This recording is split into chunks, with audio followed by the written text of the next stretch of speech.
Je rends mes grâces, peuple de Dieu. Père, je te rends grâce et je te bénis. Merci, Seigneur, pour le souffle de vie que tu nous donnes. Prends le contrôle, Père éternel. Nous aimons ta présence. Que la gloire et l'adoration te reviennent au nom puissant de Jésus. Amen.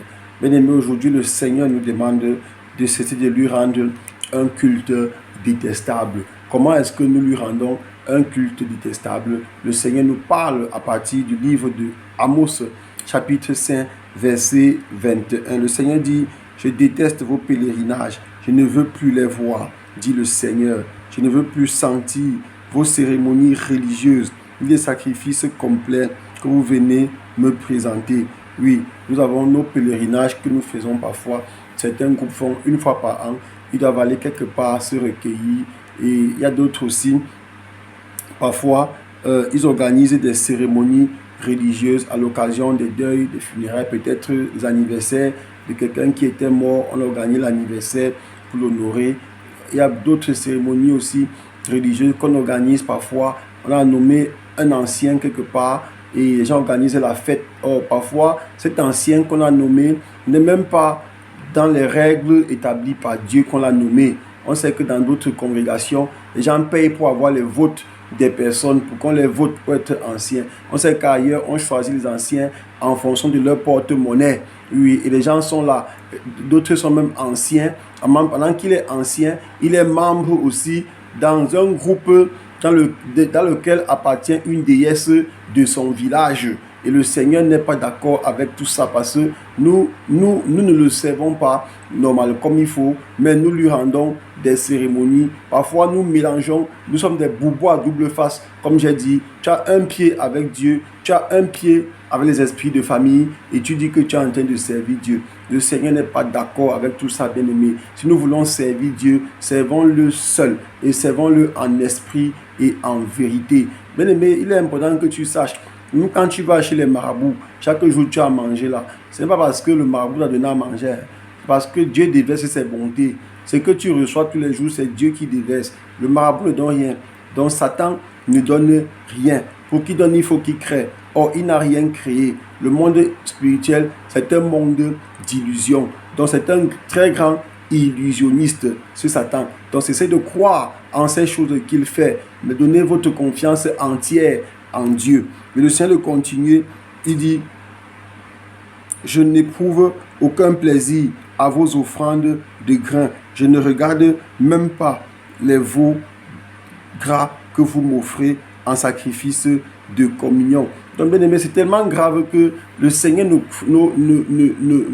n'a aucun plaisir, il n'éprouve aucun plaisir aux offrandes que nous lui faisons à cause du style de vie que nous menons, des sacrifices que nous faisons.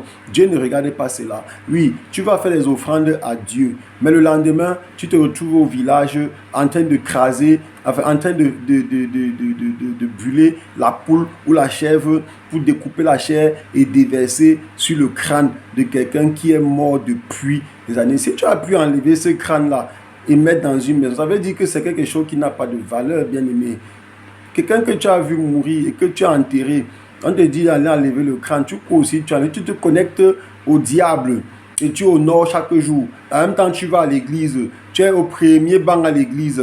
Parfois, certains sont même des leaders religieux, ils sont même des chantres, des intercesseurs. Parfois, ils sont même des anciens d'église, ils sont même des diacres. Ils courent pour adorer les ancêtres qui sont déjà morts. Et ils sont tellement contents. Quand parfois ils reçoivent des choses, ils croient que c'est les ancêtres qui ont donné, alors que c'est Dieu qui déverse ses bontés sur toi. Depuis quand un mort peut t'aider? S'il peut t'aider, qui c'est de lui-même?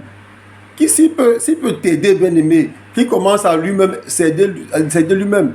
Il est mort donc pourquoi? S'il était si fort, pourquoi vous refusez de réfléchir? Essayez de réfléchir. Nous, quand on grandissait, il y avait des gens qu'on avait placés autour de nous pour nous amener à rester attachés au culte à ces choses maléfiques-là, pour qu'après on puisse adhérer aisément à la société secrète de la famille. Mais pour finir, le Seigneur nous a empêchés d'enlever de ces choses-là, aux grandes dames de ces gens-là, qui aujourd'hui ne sont pas contents.